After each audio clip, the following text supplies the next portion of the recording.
உடம்பு ரொம்ப டயர்டா இருக்கா, அது காரணம் நம்ம வேலை பார்க்கறதுனால மட்டும் கிடையாது.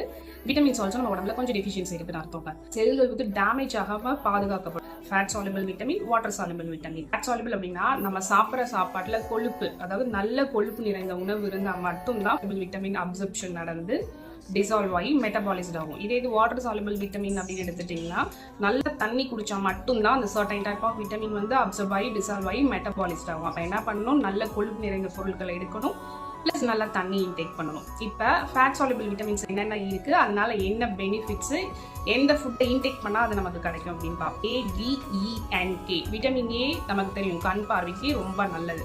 அது இதில் கிடைக்கும், கேரட்டு, முட்டை, பால் இந்த மாதிரியான பொருளில் கிடைக்கும். விட்டமின் டி இதுவும் ஆல்சோ நமக்கு தெரியும் சன்லைட்லேருந்து கிடைக்கும். ப்ளஸ் ஹெல்த்தியான கொழுப்பு நிறைந்த ஃபிஷ்ல ஆல்சோ கிடைக்கும். விட்டமின் இ ரொம்ப சக்தி வாய்ந்த விட்டமின்ங்க.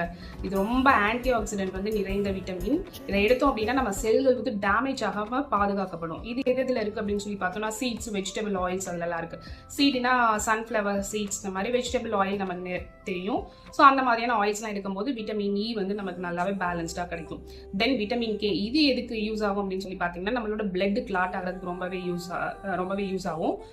விட்டமின் கே வந்து எதில் இருக்கும் அப்படின்னு சொல்லி பார்த்தோம்னா கிரீன்ஸ், கீரையில் இருக்கும். பாலக்கீரை, பசலக்கீரை, இந்த மாதிரி எல்லா வகையான கீரையில் இருக்கும். Thank you all, have a nice day.